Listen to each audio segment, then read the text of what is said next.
биз балдарыбызды тарбиялоодо ар бир сөзгө дагы маани беришибиз керек экен да. Анткени кайсы сөздөргө маани беришибиз керек? Кимдир бирөө аппагым деп эркелетет, кимдир бирөө күчүгүм деп эркелетет, кимдир бирөө баатырым деп эркелетет. Демек, эркелетүүдө биз ушул сөздөрдү айтардан мурун өтө ойлонушубуз керек экен да. Демек, баатырым десек, биз балдарыбыз чындыгында аны баатыр болууга, күчтүү болууга тарбиялайт экенбиз. Ал эми күчүгүм деп эркелетсек, биз балдарды чоңойсо дагы өзүбүздүн алдыбызда жүрүп, бизден эч кандай нерсени сурай албай, өз алдынча чечим чыгара албай турган сапаттардын пайда болушуна биз өзүбүз себепчи болуп коет экенбиз көрсө.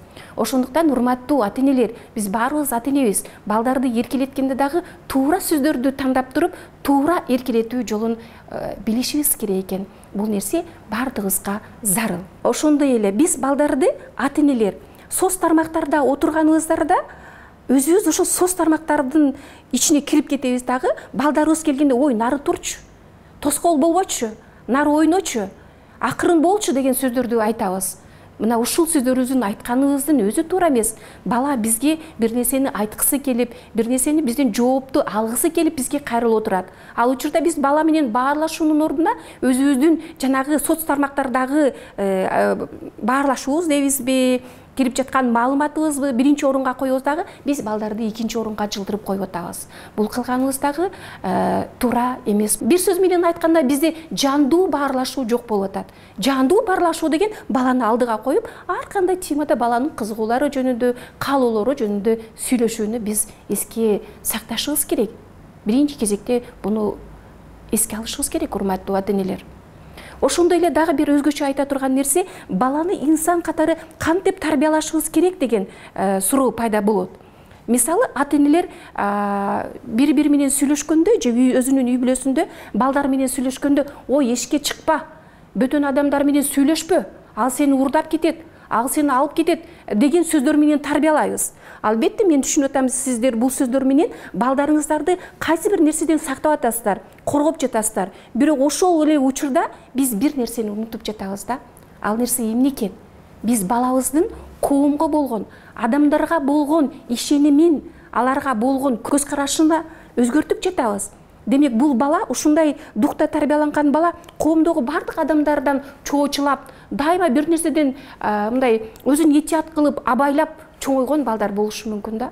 Жада калса, коомдогу бардык адамдар аларга душман болуп сезилиши мүмкүн да. Ошондуктан мындай сөздөрдү айтууда дагы биз эң биринчи туура сөздөрдү айтканды үйрөнүшүбүз керек. Биз баланын мүнөзүн, ага болгон тиешелүү жеке сапаттарды өзгөрткөнгө аракет кылабыз.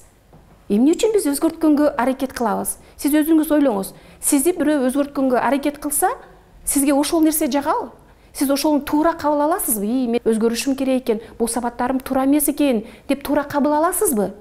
Көпчүлүк учурда адамдардын көпчүлүк пайызы бул нерсени туура кабыл албайт. Ошондуктан бала дагы сизге окшош.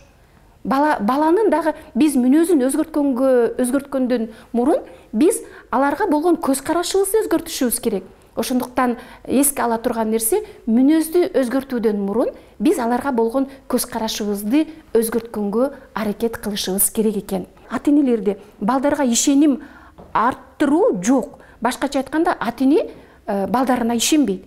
Ошентип жатып, биз аларды коомчулуктан ар кандай терс кесепеттеринен сактаганга аракет кылып жатабыз. Бирок бул нерсе менен биз балдардын өзүнө болгон ишенимин, өз алдынчалыгын, дүйнөгө болгон көз карашын, келечектеги өз алдынча болуп чоңоюусуна бөгөт коюп жатабыз. Бала ошончолук өз алдынчалуулугу артта калышы мүмкүн, өзүн өзү өнүктүрүүсү басаң болушу мүмкүн. Башкача айтканда, биз эмне кылып жатабыз? Аларды тоскоолдук кылып жатабыз. Жада калса, ушундай ата-энелер бар.